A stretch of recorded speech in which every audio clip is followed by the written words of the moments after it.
अगर आपको गले में दर्द हो रहा हो, खासकर सुबह के टाइम, अगर आपको पानी पीने में दिक्कत हो रही हो, सलाइवा या लार को गटकने में दर्द हो रहा हो गले में, तो ये टॉन्सिलाइटिस के लक्षण होते हैं।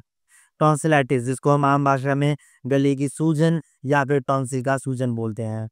ज़्यादातर ये बच्चों में और युवाओं में देखा जाता है। अगर सही समय पे इसका इलाज ना किया जाए, तो कई बार ऑपरेशन या फिर पथरी बनने के चांसेस हो जाते हैं, लेकिन ये बहुत रेयर होता है।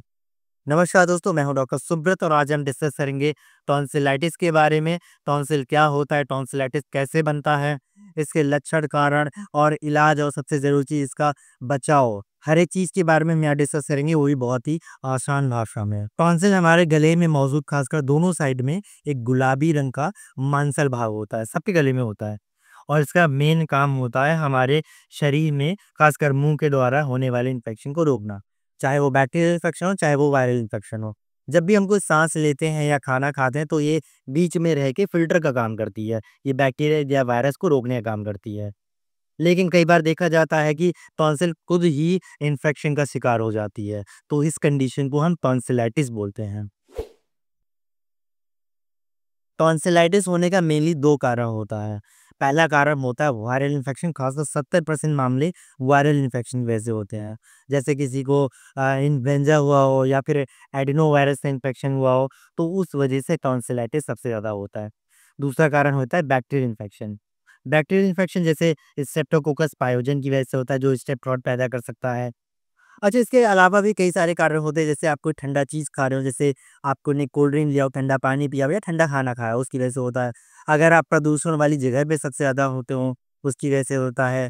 या फिर आप धूल-मिट्टी वाली जगह पे ज़्यादातर जाते हो, उसकी वजह से भी होता है। कमज़ोर इम्यूनिटी अगर आपकी हो, या फिर बार-बार आपको थ्रोट इन्फेक्शन हो रहा हो, या फिर जो लोग मुँह की सफाई बहुत ही कम रखते हैं, उनको होता है। तो यही सारे कारण होते हैं टॉन्सिलाइटिस इन्फेक्शन के।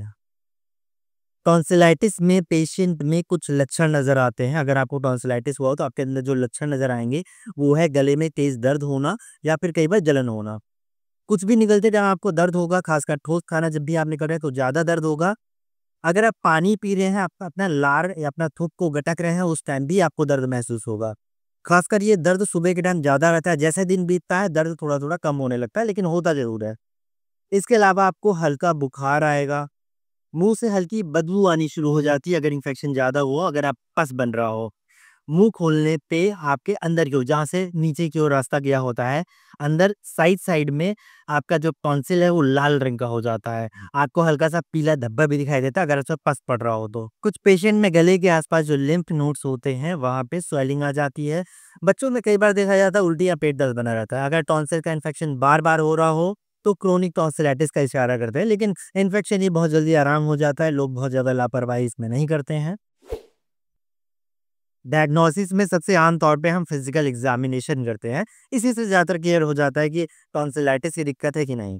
मुँह खोलना है, मुँह के अंदर सबसे लास्ट में यहाँ पे दोनों साइड में देखना है कि स्वेलिंग कितना है, रेडनेस कितना है, हल्का-सा पीलापन या पस सेल उसमें बना है कि नहीं बना है। ये सारा चीज़ देखा जाता है। अगर हम बैक्टीरियल या वायरल इन्फेक्शन को टेस्ट करते हैं, तो उसमें हम स्वैब टेस्ट करते हैं। इसके अलावा अगर इन्फेक्शन का रेशियो देखना है कितना ज़्यादा इन्फेक्शन है, तो उसके लिए सीबीसी टेस्ट करवाया जाता है। लेकिन ज़्यादातर हम देख के ही पता लगा लेते हैं कि इन्फेक्शन कितना है, कितना नहीं है। उसके बाद दवाई से या आसानी से ठीक हो जाता है। टॉन्सिलाइटिस का इलाज इन्फेक्शन के कारण पे डिपेंड करता है। जैसे अगर आपको वायरल टॉन्सिलाइटिस हुआ हो, तो आपको उसमें किसी भी तरह का कोई एंटीबायोटिक नहीं लेना है। बस आपको आराम करना है, गुनगुना पानी पीना है, गले को तर रखना है, गले में हाइड्रेशन कमी ना हो, पानी पीते रहें। आपको गर्म सूप या हर्बल टी आपको पीना है। अगर आपको दर्द या बुखार आ रहा हो हल्का-सा, तो आपको पैरासिटामॉल या आइबुप्रोफेन लेना है। और अगर आपको बैक्टीरियल टॉन्सिलाइटिस हुआ हो, तो उसमें एंटीबायोटिक दी जाती है। बैक्टीरियल टॉन्सिलाइटिस खासकर स्ट्रेप्टोकोकस बैक्टीरिया के कारण होता है, इसमें एंटीबायोटिक का उपयोग किया जाता है, जैसे कि पेनिसिलिन या एमोक्सिसिलिन एंटीबायोटिक का दिया जाता है।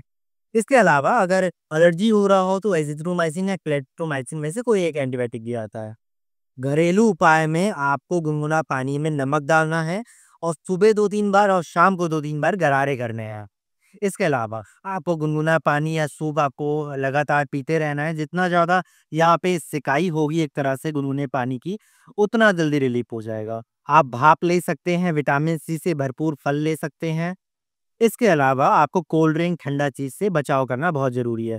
प्रॉपर तरीके से ना आपको नींद लेनी है, तो यही सारे उपाय आप घर में रह के कर सकते हैं। अगर आपकी मेडिसिन चल रही हो तो भी और ना चल रही हो तो भी। ऑपरेशन की नौबत बहुत ही कम आती है, बहुत ही रेयर होता है और ये तब किया जाता है जब किसी को टॉन्सिलाइटिस का इन्फेक्शन बार-बार हो रहा हो।